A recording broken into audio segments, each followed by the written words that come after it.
Pemirsa, maraknya kasus investasi ilegal atau bodong serta mencuatnya sejumlah kasus asuransi gagal bayar seperti Jiwasraya menuai kritikan tentang kinerja otoritas jasa keuangan yang dinilai lemah. Bahkan Komisi 11 DPR mengusulkan pembubaran OJK jika tidak memperbaiki kinerja dalam pengawasan industri jasa keuangan. Kami akan menanyakan langsung kepada Ketua Komisi 11 DPR, Dito Ganinduto, melalui sambungan telepon dan telah hadir di studio Ekonom Senior Indef Afiliani, Mbak Afi. Selamat malam. Selamat malam, Mbak. Pak Dito, selamat malam. Selamat malam, Bu Afi. Selamat malam, Pak Dito. Baik, Pak Dito, sebetulnya Komisi 11 ini serius tidak mengusulkan pembubaran OJK? Jadi begini, ini pada kesempatan ini ingin saya luruskan sekalian bahwa Komisi 11 itu DPR RI khususnya Komisi 11 tidak mempunyai wacana dan tidak mempunyai niat sama sekali untuk membubarkan OJK. Kalau pembentukan panja Jiwasraya memang kita sudah bentuk dan kita akan segera mulai. Tapi ini kan tidak berarti akan membubarkan OJK. Jadi ini perlu saya luruskan bahwa tidak ada wacana sama sekali untuk pembubaran OJK. Oke, tapi potensi ada tidak, Pak? Potensi kan kita tidak ada rencana membubarkan OJK.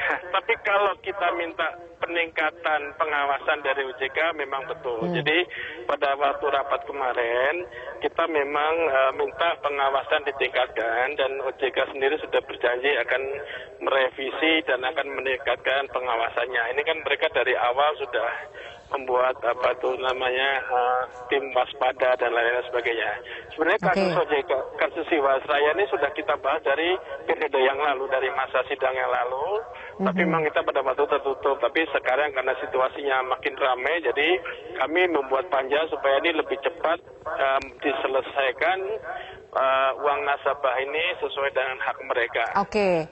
Begini Pak Dito, karena kemarin kan ada pernyataan yang keras dari Wakil Ketua Anda di Komisi 11, Eriko Sotarduga, yang mengatakan mengusulkan untuk membubarkan OJK, sehingga yang ditangkap apakah ini betulan mau dibubarkan karena OJK dianggap gagal atau bagaimana? Apakah ini pernyataan statement pribadi atau ini Komisi 11 memang mengambil ancang-ancang untuk membubarkan OJK jika tidak ada perubahan?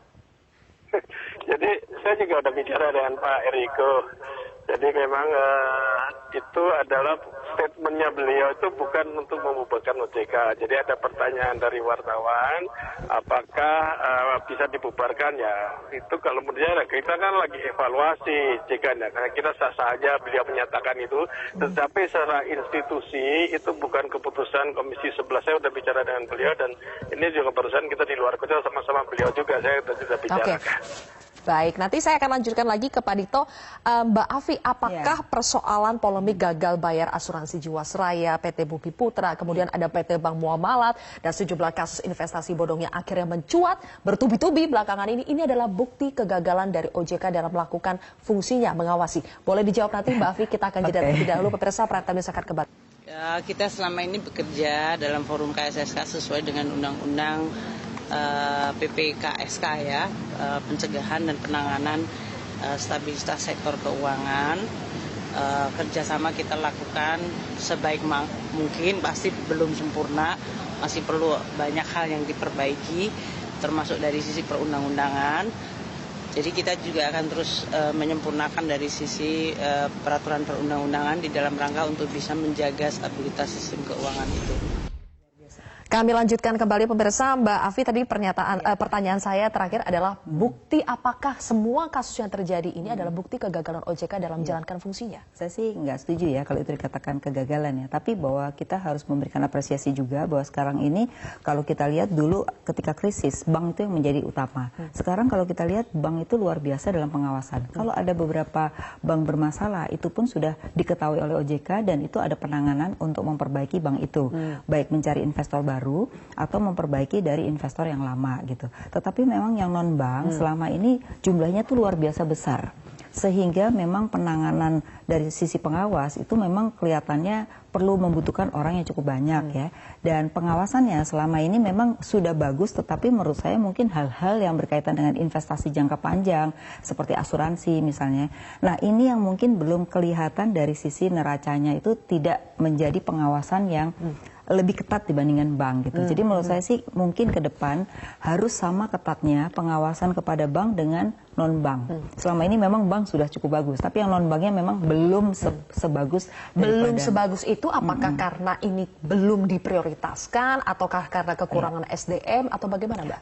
Salah satunya kalau saya lihat mungkin ke depan sekarang sudah diwacanakan oleh Pak Wimbo bahwa mungkin seperti ada LPS-nya, terutama yang ada dananya masyarakat ya. Itu saya rasa sangat apresiasi. Nah yang kedua memang dari sisi pengawasan sebenarnya laporan setiap bulan itu mereka memberikan laporan keuangan ya kepada OJK. Jadi sebenarnya kalau dari sisi pengawasan harusnya dengan laporan yang diberikan kepada OJK itu sebenarnya sudah dapat dilihat mana yang menjadi persoalan-persoalan ya. Nah kemudian di atasnya lagi sebenarnya KSSK. Nah KSSK ini kan juga menyangkut stabilitas sistem keuangan. Nah stabilitas sistem keuangan ini tidak bisa hanya dikatakan bank saja. Karena ternyata 2008 itu kan asalnya malah bukan dari bank, dari sekuritas-sekuritas ya. Karena di mana sekuritas dan sebagian bank karena yang dijual adalah obligasi. Nah yang kalau saya lihat sekarang ini memang cenderung harus hati-hati juga. Karena semua orang tuh kan naruh uangnya di bank. Termasuk asuransi dan lain-lain ya. Jadi nanti faktor yang membuat masalah sistem keuangan itu malah bukan bank menurut saya, non-bank. Jadi menurut saya mungkin, menurut saya sih saran kepada DPR, mungkin lebih diminta aja pengawasannya lebih baik gitu ya. Good corporate governance itu lebih dijalankan sehingga lebih banyak transparansi yang dilakukan khususnya adalah terhadap investasi. Jadi tidak perlu dibubarkan dan dikembalikan ke BI. Saya nggak setuju dibubarkan. Kalau dibubarkan nanti lebih parah lagi karena tidak ada pengawasannya lebih sangat terbatas karena BI ini kan sekarang fungsinya sebagai moneter dan stabilitas rupiah. Jadi jangan sampai malah dibubarkan. Pak Dito, kembali lagi ke Anda. Saya ingin tanya soal Undang-Undang Nomor 40 Tahun 2014 tentang perasuransian yang mengamanatkan untuk terbentuknya lembaga penjamin polis. 3 tahun Pak setelah diundangkan, berarti seharusnya 2017 sudah terbentuk lembaga ini yang fungsinya untuk melindungi masyarakat dari potensi moral hazard industri asuransi. Kementerian Keuangan ternyata masih menggodok pembentukan lembaga ini. Pertanyaannya mengapa baru mau digodok sekarang dan apakah DPR sudah mengingatkan kepada eksekutif untuk membentuk lembaga ini sejak 2017?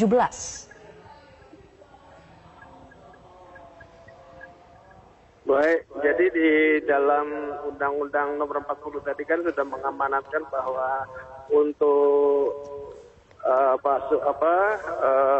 penjaminan asuransi harus dibentuk dengan undang-undang.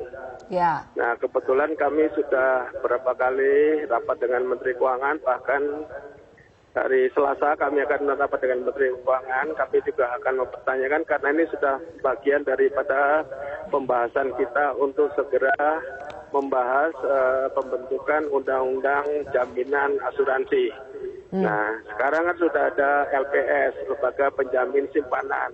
Kita lagi memikirkan apakah membentuk badan baru atau LPS tersebut fungsinya sekaligus sebagai penjamin simpanan plus penjamin asuransi. Nah, secara informal saya sudah membicarakan hal ini, nanti tinggal kita tingkatkan untuk kita lanjutkan.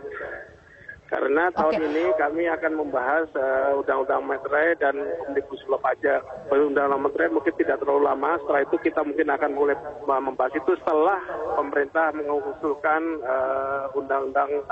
rencana Undang-Undang Jaminan Asuransi tersebut. Mbak Afi, apakah kalau misalnya nanti terbentuk lembaga penjamin polis yang memang seharusnya terbentuk karena itu adalah amanat Undang-Undang Nomor 40 Tahun 2014, apakah ini bisa menjadi solusi yang lebih melindungi masyarakat dari segala macam ancaman asuransi gagal bayar? Ya, menurut saya itu salah satu yang harus dilakukan karena kan ada aturan bahwa kalau menyangkut dana masyarakat mestinya ada penjaminan.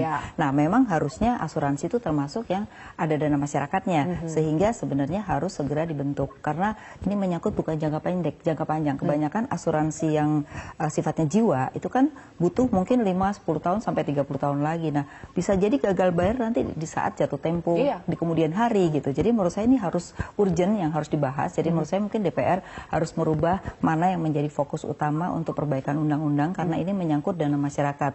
Apalagi yang sekarang sudah kejadian ini juga belum ada penyelesaian.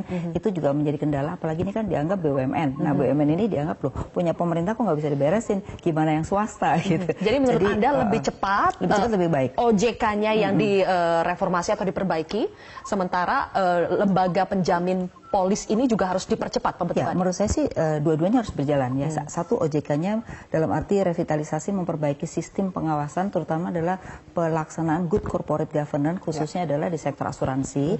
Nah, yang kedua, DPR harus segera untuk undang-undangnya, karena menurut saya undang-undang asuransi ini udah menjadi penting ya, di mana kita lihat kasusnya ini bukan hanya 2-3, tapi bisa jadi menjalar kemana-mana gitu problemnya. Karena ini kan masalahnya penempatan investasi yang dampaknya terhadap asuransi masyarakat. Baik, mudah-mudahan ini menjadi momentum yang membangunkan semua pihak untuk bisa lebih aware lagi ke depannya. Terima kasih Mbak Filiani dan juga Pak Dito Ganinduto. Terima kasih telah bergabung bersama kami. Dan pemirsa, demikianlah akhir dari Prime Time News hari ini. Saya Zilvia Iskandar pamit undur diri. Tetaplah bersama kami di Metro TV.